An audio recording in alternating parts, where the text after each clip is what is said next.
Morning students, ఈరోజు మన వీడియోలో చెప్పేది ఏంటంటే అండి, CME third semester subject importance, అలాగే ఫస్ట్ ఇయర్ సబ్జెక్ట్స్తో ఈ థర్డ్ సెమిస్టర్ సబ్జెక్ట్స్ ఎలా ఇంటర్ రిలేట్ అయి ఉంటాయి, ఇవి నేర్చుకోవడానికి ఈజీగా మనం ముందుగానే ఎలాంటి నాలెడ్జ్ గెయిన్ చేస్తే యూస్ఫుల్గా ఉంటుందనేది మనం చూద్దామండి. అయితే సిఎంఈ వాళ్ళు ఫస్ట్ ఇయర్లో కొన్ని సిఎస్ఈ రిలేటెడ్ కామన్ సబ్జెక్ట్స్ నేర్చుకుంటారు ఆల్రెడీ. ఇప్పుడు థర్డ్ సెమిస్టర్కి వచ్చేసరికి అండి సిఎంఈ 301 అనేది మ్యాథమెటిక్స్ 2 అండి. ఈ M2 అనేది M1కి అడ్వాన్స్డ్ సబ్జెక్టు. ఇది ప్రతి బ్రాంచ్ వాళ్ళకి కూడా M2 ఉంటుందండి, కామన్ సిలబస్సే ఉంటుంది. M1లో మీరు ఏదైతే మ్యాథమెటిక్స్ నేర్చుకున్నారో వాటి యొక్క బేసిక్స్, ఫార్ములాస్ కొంచెం గుర్తుపెట్టుకోగలిగితే కనుక, ఆ డేటా అంతా ఒకసారి రీకలెక్ట్ చేసుకుంటే కనుక M2 అనేది చాలా ఈజీగా నేర్చుకోవచ్చండి. M2లో కొన్ని టాపిక్స్ అడ్వాన్స్డ్ టాపిక్స్ ఉంటాయి.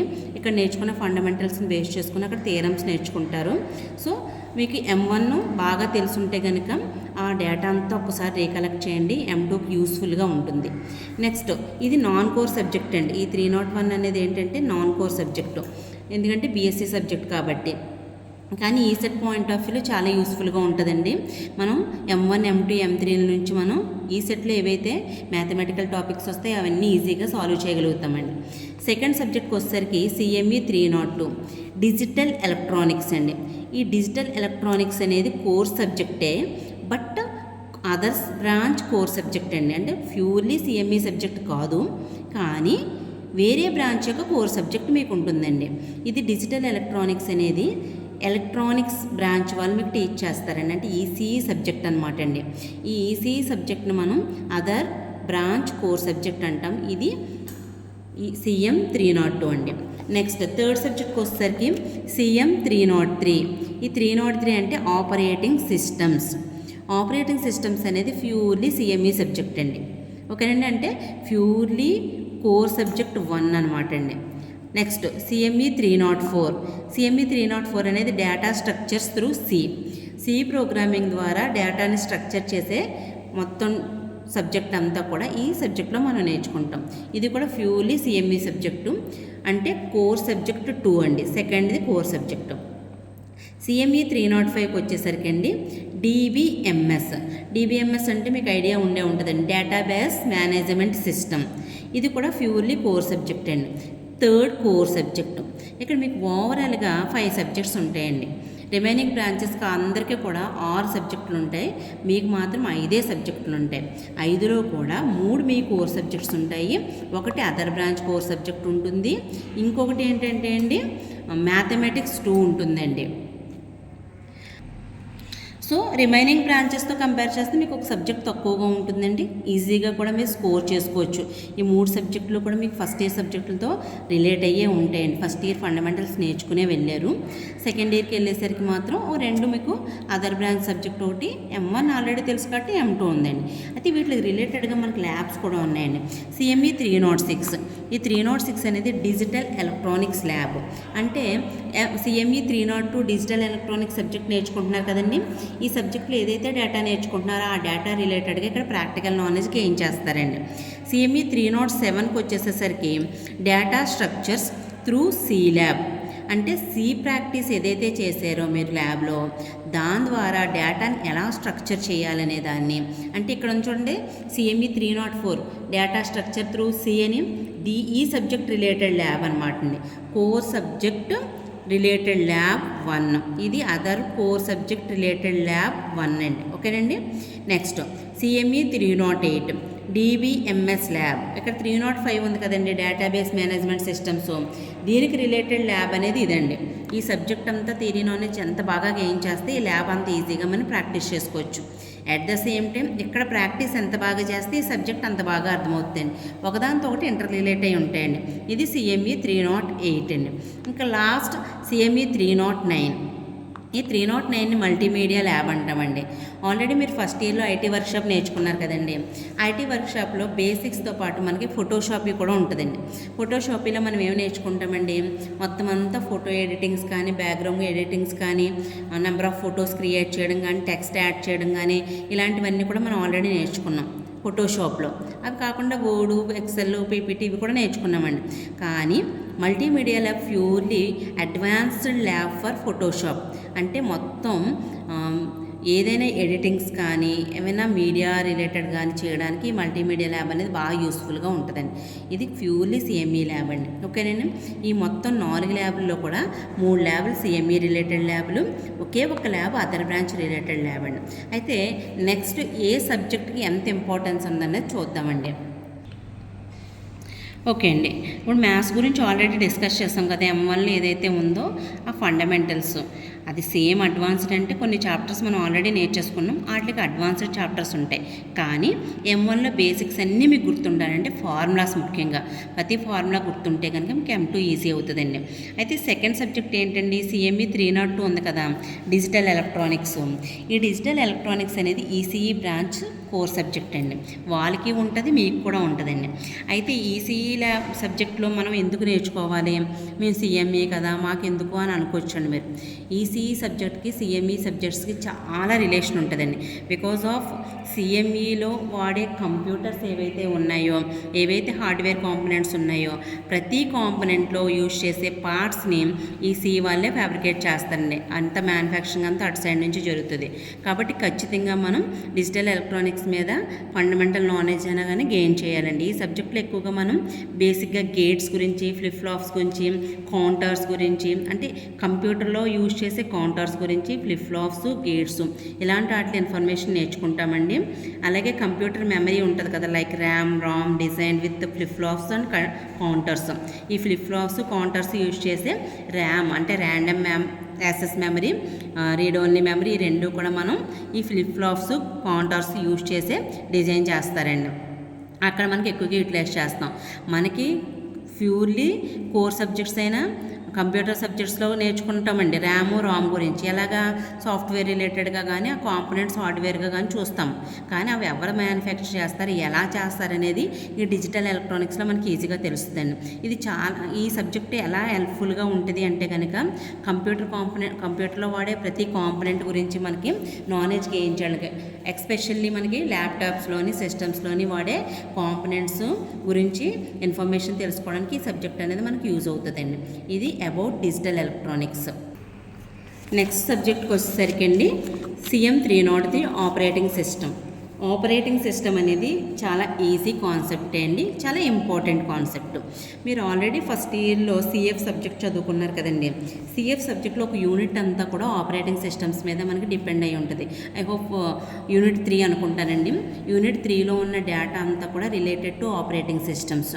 దానికంటే ముందుగా మనకు అసలు ఆపరేటింగ్ సిస్టమ్స్ ఎందుకు మనం యూజ్ చేస్తాము అంటే కనుకండి, ఆపరేటింగ్ సిస్టమ్స్ అనేది ఒక సిస్టమ్ని రన్ చేయడానికి మనకి చాలా యూస్ఫుల్గా ఉంటుంది. అలాగే ఈ OS అనేది ఏదైతే కంప్యూటర్ ఉందో, కంప్యూటర్ని హ్యూమన్ని అంటే పర్సన్ని కంప్యూటర్ని లింక్ చేస్తుందండి. కంప్యూటర్ అంతా కూడా కంప్లీట్గా అది హార్డ్వేర్ కాంపోనెంట్స్తో నిండిపోయి ఉంటుందండి. ఆ CPU అవ్వచ్చు, మానిటర్ అవ్వచ్చు, మౌస్ అవ్వచ్చు, కీబోర్డ్ అవ్వచ్చు, ఇవన్నీ హార్డ్వేర్ కాంపోనెంట్స్ అండి. కానీ అవి రన్ అవ్వాలంటే అందులో ఒక సాఫ్ట్వేర్ ఉండాలి. ఆ సాఫ్ట్వేరే ఆపరేటింగ్ సిస్టమ్ అంటామండి. ఓకేనండి. ఈ ఆపరేటింగ్ సిస్టమ్ అనేది కంప్లీట్గా ఇంటర్మీడియట్గా యాక్ట్ చేస్తుంది. దేనికండి, ఎవరైతే సిస్టమ్ యూజ్ చేస్తున్నారో ఆ పర్సన్కి అండ్ కంప్యూటర్లో ఉండే హార్డ్వేర్కి మధ్యలో ఒక వారధిలా పనిచేస్తుంది అనమాట అండి. మనం ఏమైతే ఇన్స్ట్రక్షన్స్ ఇస్తున్నామో అవన్నీ కూడా ఈ OS రిసీవ్ చేసుకొని ఆ హార్డ్వేర్ కాంపోనెంట్స్ త్రూ ద్వారా ప్రాసెసింగ్ చేసి మనకు కావాల్సిన అవుట్పుట్ని ఇవ్వడానికి యూజ్ అవుతుందండి. అలాగే ఇది చాలా యూస్ఫుల్గా ఉంటుంది. హార్డ్వేర్ సిస్టమ్ అంతటినీ ఒక కొలిక్కి తీసుకొస్తుందండి. అక్కడ ఉన్న హార్డ్వేర్ సిస్టమ్ అంతా పర్ఫెక్ట్గా రన్ అవ్వాలంటే అందులో పర్ఫెక్ట్ OS కూడా ఉండాలి. చాలా బాగా మేనేజ్ చేస్తుందండి. అలాగే నెంబర్ ఆఫ్ లెవెల్స్లో ఉంటుందండి. OS కూడా ఒకటి వేసేస్తాను వదిలేయమని ఎవ్రీ ఇయర్ అప్డేట్ అవుతూ ఉంటుందండి. అప్డేట్ అవుతూ ప్రతిదీ కూడా మారుతూ ఉంటాయండి. అప్డేట్ అయిన ప్రతిసారి కూడా ఈ ఆపరేటింగ్ సిస్టంలో చేంజెస్ వస్తూ ఉంటాయి. మనం నేర్చుకుని ఆపరేటింగ్ సిస్టమ్ సబ్జెక్ట్లో అసలు ఆపరేటింగ్ సిస్టమ్ అంటే ఏంటి, అవి ఎన్ని టైప్స్ ఉంటాయి, అది కంప్యూటర్తో ఎలా రిలేట్ అయ్యి ఉంది, హ్యూమన్ని కంప్యూటర్ హార్డ్వేర్తో ఎలా రిలేట్ చేస్తుంది, దాని ఫంక్షన్స్ ఏంటి, ఇవన్నీ కూడా మనం ఈ OSలో నేర్చుకుంటామండి. This is about 303. Next CM304 అండి. ఈ CM 304 అంటే ఏంటి? Data structures through CN. ఇది ఏంటి అంటే ఫస్ట్ ఇయర్లో ఆల్రెడీ మీరు సి లాంగ్వేజ్ నేర్చుకున్నారు కదండి. కమాండ్ ప్రాంప్ట్లో మనం ఒక ప్రోగ్రామ్ ఇచ్చి దాన్ని ఎగ్జిక్యూట్ చేయడం అనేది సి లాంగ్వేజ్. ఇందులో మనకి నోట్స్ ఉంటాయి, ఇంటిజర్స్ ఉంటాయి, ఫంక్షన్స్ ఉంటాయి, అలా చాలా ఉంటాయండి. అయితే మనం ఇచ్చిన డేటాని ఇచ్చినట్టుగా తీసుకుంటుంది, ఒక ఆర్డర్ లేకుండా, ఒక ఫామ్ లేకుండా అది మనకి ఎగ్జిక్యూట్ చేస్తుందండి మనం అడిగిన దాన్ని. కాకపోతే ఇక్కడ ఈ డేటా స్ట్రక్చర్స్ త్రూ సి అనేది ఏంటంటే సి లాంగ్వేజ్లో ఏదైతే మనం డేటాని ఇచ్చామో ఆ డేటా వితౌట్ స్ట్రక్చర్ ఉంటుంది కాబట్టి దాన్ని మనం ఒక స్ట్రక్చర్లో కంటే ఒక ఫామ్లోకి తీసుకురావడానికి ఈ డేటా స్ట్రక్చర్ అనేది యూజ్ అవుతుందండి. అలాగే ఈ డేటా స్ట్రక్చర్ అనేది అంటే సి లాంగ్వేజ్ అనేది ఫండమెంటల్ ఫర్ డేటా స్ట్రక్చర్స్. ఈ డేటా స్ట్రక్చర్ చేయాలంటే మనకి మ్యాటర్ ఎక్కడి నుంచి వస్తుంది? సి లాంగ్వేజ్లో మనం ఏదైతే ఆర్గనైజ్ చేసామో, ఏదైతే మేనేజ్ చేసామో ఆ డేటా అంతటిని కూడా ఎఫిషియెంట్గా వితిన్ ప్రోగ్రామ్స్ కింద మనం ఈ డేటా స్ట్రక్చర్స్లో ఫామ్ చేసుకుంటాం. అలాగే ఇందులో ఏం ప్రొవైడ్ చేస్తుందంటే వే టు స్టోర్, అలా ఎలా స్టోర్ చేయాలి దీన్ని, వే టు రిట్రైవ్, ఎలా దీన్ని కన్వే చేయాలి, way to data in various ways, అంటే ఎన్ని రకాలుగా మనం డేటాని లాక్కుని రావచ్చు, అవన్నీ కూడా మనకి ఇందులో మనం ప్రొవైడ్ చేస్తామండి ఈ డేటా స్ట్రక్చర్స్లో. అలాగే చాలా ఎఫిషియెంట్గా డేటాని మ్యానిపులేట్ చేసి ప్రాసెసింగ్ చేస్తుందండి. మనం ఇచ్చిన డేటా అంతా మ్యానిపులేట్ చేయడానికి, ప్రాసెసింగ్ చేయడానికి కూడా ఈ డేటా స్ట్రక్చర్స్ అనేవి బాగా యూస్ఫుల్గా ఉంటాయండి. ఈ కామన్ ఎగ్జాంపుల్స్ ఏంటంటే అండి ఎరేస్ కానీ, లింక్డ్ లిస్ట్స్ కానీ, స్టాక్స్, క్యూస్, ట్రీస్ ఈ ఫామ్స్లో ఉంటాయండి. ఫర్ ఎగ్జాంపుల్ ఎరేస్ అనుకోండి, ఎరే అనేది కాలమ్ ఎరే అవ్వచ్చు, రో ఎరే అవ్వచ్చు అండి. అంటే వర్టికల్గా కానీ హారిజాంటల్గా కానీ. లీనియర్ అంటామండి దీన్ని, లీనియర్ పొజిషన్స్లో అంటాం. వెర్టికల్ లీనియర్ అవ్వచ్చు, హారిజాంటల్ లీనియర్ అవ్వచ్చు. అలా లీనియర్గా మనం ప్రోగ్రామ్స్ని అరేంజ్ చేసుకుంటాం. లింక్డ్ లిస్ట్ అనుకోండి, నోట్స్ యూజ్ చేస్తాం అన్నట్టు. ఫంక్షనల్ నోట్స్ ఏవైతే ఉన్నాయో వాటిని యూజ్ చేసుకుని ఆ లిస్ట్లో మనం పెర్ఫామ్ చేస్తాం. స్టాక్స్ అనుకోండి, ఇందులో రెండు మనకి ప్రిన్సిపల్స్ ఉంటాయి. First to first, last to first అని రెండు ప్రిన్సిపల్స్ ఉంటాయండి. స్టాక్స్లో మనం లాస్ట్ ఇన్ ఫస్ట్ అనే ప్రిన్సిపల్ యూజ్ చేస్తాము. క్యూస్లో ఫస్ట్ ఇన్ ఫస్ట్ అనే ప్రిన్సిపల్ యూజ్ చేస్తామండి. ఈ ప్రిన్సిపల్స్ గురించి మనం ఇన్ డీటెయిల్ మన సబ్జెక్ట్లో బాగా నేర్చుకోవచ్చండి. ట్రీస్కి వచ్చేసరికి కంప్లీట్లీ నోట్స్ కానీ, ఎడ్జెస్ కానీ, ఒక స్ట్రక్చర్ని ఎలా క్రియేట్ చేయాలనేది కానీ ఈ ట్రీస్లో మనం యూజ్ చేస్తామండి. ఇదంతా కూడా డేటా స్ట్రక్చర్స్ యొక్క ఇంపార్టెన్స్. ఇంకా ఇన్ డెప్త్ చాలా టాపిక్స్ ఉంటాయి, మీకు జస్ట్ ఫండమెంటల్స్ చెప్తున్నాను. నెక్స్ట్ ఇంకా last subject CM 305 DBMS database management system. ఇదేంటంటే అండి ఈ డేటాబేస్ మేనేజ్మెంట్ సిస్టమ్ అనేది చాలా ఇంపార్టెంట్ అండి. మనకు చదవడానికి సింపుల్గా అనిపించవచ్చు కానీ ఇన్ ప్రాక్టికల్ లైఫ్లో చాలా చోట్ల యూస్ఫుల్గా ఉంటుందండి. అంటే ఒక సిస్టంలో మనం డేటాబేస్ని ఎలా మేనేజ్ చేస్తున్నాము, దాన్ని ఎలా స్టోర్ చేస్తాము, దాన్ని ఎలా కలెక్ట్ చేసుకుంటాము, ఇదంతా కూడా డేటాబేస్ మేనేజ్మెంట్లోకి వస్తుందండి. ఈ డేటాబేస్ మేనేజ్మెంట్ అనేది ఏంటంటే it manages software that manages and organise data with in a database. For example ఇప్పుడు ఒక కాలేజ్ ఉందనుకోండి, ఆర్గనైజేషన్ కొంత డేటా ఉంటుందండి. అది స్టూడెంట్ డేటా అవ్వచ్చు, స్టాఫ్ డేటా అవ్వచ్చు, వాళ్ళ శాలరీస్ డేటా అవ్వచ్చు, వాట్ ఎవర్ ఏదో ఒక డేటా అయితే మెయింటైన్ చేస్తారు కదా. వాళ్ళు ఆ డేటాని ఎక్కడ పడితే అక్కడ పెట్టరండి. వాళ్ళ కాలేజ్ కంటూ ఒక డేటాబేస్ని మెయింటైన్ చేసుకుంటారు. అంటే ఒక ఏరియాని క్రియేట్ చేసుకుని ఆ డేటాబేస్లో మాత్రమే ఆ డేటా అంతా ఉంచుతారండి. దాన్ని ఓపెన్గా అయితే ఉంచరండి, సీక్రెసీ మెయింటైన్ చేస్తారు కదా. సో ఈ డేటాబేస్ అనేది అదనమాట అండి. మనం ఏదైనా ఒక ఆర్గనైజేషన్ లైక్ బ్యాంక్స్ అవ్వచ్చు, లేదంటే స్కూల్స్ అవ్వచ్చు, లేదంటే ఒక సాఫ్ట్వేర్ కంపెనీ అవ్వచ్చు, వాళ్ళకంటూ వాళ్ళ డేటా అంతా కూడా వాళ్ళ ఓన్ డేటాబేస్లో సేవ్ చేసుకుంటారు అనమాట. అలా సేవ్ చేసుకున్న డేటాని మేనేజ్ చేస్తూ ఆర్గనైజ్ చేయడానికి ఈ DBMS అనేది యూటిలైజ్ అవుతుందండి. ఇది ఇంకోటి ఏంటంటే అండి it allows user to define, మనం ఇచ్చే డేటాని డిఫైన్ చేయగలము, అక్కడ స్టోర్ చేయగలము, రిట్రైవ్ చేయగలము, మళ్ళీ మ్యానిపులేట్ చేయగలము. డేటాని ఒక స్ట్రక్చర్ వేలో, ఒక ఫామ్లో మనం దాన్ని క్రియేట్ చేయగలమండి. ఇవన్నీ కూడా మనం డేటాబేస్లో చేయొచ్చు.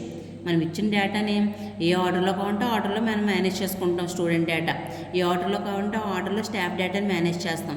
దాన్ని అంతా ఒక స్ట్రక్చర్లో పెట్టుకుంటామండి. దాన్ని ఎలా కావాలంటే అలా మ్యానిపులేట్ చేసుకుంటాం. అవన్నీ కూడా ఈ డేటాబేస్ అలౌ చేస్తుంది అనమాట అండి. అలాగే ఇది ఎలా యాక్ట్ చేస్తుంది అంటే ఒక యూజర్కి ఆ డేటాబేస్కి మధ్యలో DBMS అనేది యూజర్కి డేటాబేస్కి మధ్యలో మనకు ఒక వారధిలా పనిచేస్తుందండి. మనం ఏదైతే డేటాని ఇస్తున్నామో అదంతా కూడా ఈ DBMS త్రూ దేర్ సిస్టమ్ ద్వారా డేటాబేస్కి పంపిస్తుందండి. డేటాబేస్లో సేవ్ అవుతుంది. ఏ వేలో సేవ్ అవుతుంది, ఎలా మ్యానిపులేట్ చేస్తుంది, ఇవన్నీ కూడా మనకి DBMS ఆర్గనైజ్ చేస్తుందండి. అలాగే ఇది చాలా ఇంపార్టెంట్ సింపుల్ టూల్ అండి. సింపుల్ వేలో చెప్పాలంటే ఇది ఒక టూల్. ఆ టూల్ ఏం చేస్తుంది, మేనేజ్ చేయడానికి డేటాని ఎలా స్టోర్ చేయాలో, ఎలా డేటాని మనం పెర్ఫార్మెన్స్ చేయాలి, ఎలా ఎనాబుల్ చేయాలనే దాన్ని మేనేజ్ చేయడానికి ఇది very helpful tool for us. ఓకేనండి. అంటే ఇక్కడ కొన్ని ప్రోగ్రామ్స్ ఉంటాయండి. లైక్ ఇప్పుడు డేటా మేనేజ్మెంట్లో స్టూడెంట్ మార్క్స్ ఉన్నాయండి. నాకు మార్క్స్ విడివిడిగా వద్దు, ప్రతి స్టూడెంట్కి ఎన్ని మార్క్స్ వచ్చాయో కావాలి, టోటల్ సబ్జెక్ట్స్ అన్నీ. అప్పుడు నేను యాడింగ్ చేసుకోవచ్చు. డిలీటింగ్, కొంత డేటా నాకు వద్దు, ఎగ్జిస్టింగ్ స్టూడెంట్స్ కాదు, వాళ్ళు టీసీ ఇష్యూడ్ అలాంటి వాళ్ళు ఉంటారు, వాళ్ళ డేటా నేను డిలీట్ చేసేయాలనుకున్నాను, డిలీటింగ్ ప్రాసెస్ చేస్తాం. మల్టీప్లయింగు, మోడిఫైయింగు, క్వెయిరింగు, క్యూయింగు, ఇలా నెంబర్ ఆఫ్ ఆపరేషన్స్ అనేవి ఈ డేటాబేస్ మేనేజ్మెంట్ అనేది పెర్ఫామ్ చేస్తుందండి. ఎగ్జాంపుల్స్ ఇది ఎక్కడెక్కడ వాడచ్చు అంటే బ్యాంకింగ్ సిస్టమ్. ప్రతి బ్యాంక్ సిస్టమ్కి ఒక డేటాబేస్ ఉంటుందండి. ఆ డేటాబేస్లోనే ఆ బ్యాంకింగ్ సీక్రెసీ అంతా మెయింటైన్ చేస్తారు. వాళ్ళకి ఎంతమంది అకౌంట్ హోల్డర్స్ ఉన్నారు, వాళ్ళకి ఎన్ని అకౌంట్స్ ఉన్నాయి, ఎంత మనీ ఉంది, అవన్నీ ఎక్సెట్రా అంతా కూడా ఈ డేటాబేస్లో మనం సేవ్ చేసుకుంటాం. అది banking system. Commerce platforms, educational institutes, health care systems, ప్రతి ఆర్గనైజేషను ప్రతి ప్లేస్లో ఖచ్చితంగా డేటాబేస్ యూజ్ అవుతుంది. అది వాళ్ళు కంప్యూటర్ రిలేటెడ్ సాఫ్ట్వేర్ కంపెనీలు అయ్యి ఉండక్కర్లేదు, కంప్యూటర్స్ తెలిసిన వాళ్ళు అయ్యి ఉండక్కర్లేదండి. వాళ్ళు ఖచ్చితంగా వాళ్ళు ఏ బిజినెస్ చేసినా వాళ్ళకంటూ ఒక డేటాబేస్ ఉండాలి. ఆ డేటాబేస్ మెయింటైన్ చేయాలంటే త్రూ DBMS ద్వారా చేస్తాం అనమాట. This is about the DBMS. ఈ సబ్జెక్ట్ నుంచి మనం ఇలాంటి ఇన్ఫర్మేషన్ ఇంకా ఇన్ డెప్త్ నేర్చుకుంటామండి. ఇది last subject of our core branch. So దీంతో మనకి సబ్జెక్ట్స్ అన్నీ అయిపోయాయండి. ల్యాబ్స్ గురించి ఆల్రెడీ నేర్చుకున్నాం కదండి. డిజిటల్ ఎలక్ట్రానిక్స్ ల్యాబ్స్లో డిజిటల్ ఎలక్ట్రానిక్స్ సబ్జెక్టులు ఏవైతే మనం గేట్స్, ఫ్లిప్ ఫ్లాప్స్ నేర్చుకుంటామన్నాం కదా, త్రూ దట్ మనం ల్యాబ్ ప్రాక్టీస్ చేస్తాం. Data structures through C lab అనేది ఏం చెప్పానండి, Cలో ఆల్రెడీ మనం ప్రోగ్రామ్ చేసాం. ఏ ఇంటిజర్సో, యాడింగో, సబ్ట్రాక్టింగ్ ఏదో చేసాం. ఆ ప్రోగ్రామ్ను ఒక స్ట్రక్చర్ వేలో కన్వే చేయడానికి data structures through C lab ప్రోగ్రాంలో ఆ మ్యాటర్ని మనం డెవలప్ చేస్తామండి. DBMS అంటే ఏమనుకున్నామండి, డేటాబేస్ని మనం ఎలాగ క్రియేట్ చేసుకోవచ్చు, ఒకవేళ దాన్ని ఎలా మెయింటైన్ చేయాలి, దానికి ఉన్న ప్రాపర్టీస్ ఏంటి, అప్లికేషన్స్ ఏంటి అనేదంతా కూడా ఇక్కడ మనం ఈ ల్యాబ్ ప్రాక్టీస్లో నేర్చుకుంటాం. Multimedia lab purely Photoshop additional lab అండి. ఫోటోషాప్లో నేర్చుకున్న దానికి ఇంకా యాడింగ్ మేనేజ్. ఫోటోషాప్లో మనం జస్ట్ ఫండమెంటల్స్ నేర్చుకుంటాం. చాలా టూల్స్ ఉంటాయి మనకి, మల్టీమీడియా టూల్స్, అవన్నీ కూడా సెకండ్ ఇయర్ ల్యాబ్లో మనం నేర్చుకుంటాం. This is about our third semester subjects for CME branch. కొంచెం నాలెడ్జ్ గెయిన్ చేయండి వీటి నుంచి. థర్డ్ సెమిస్టర్ ఈజీగా మీరు మార్క్స్గా వచ్చేసుకోవచ్చు. Thank you all.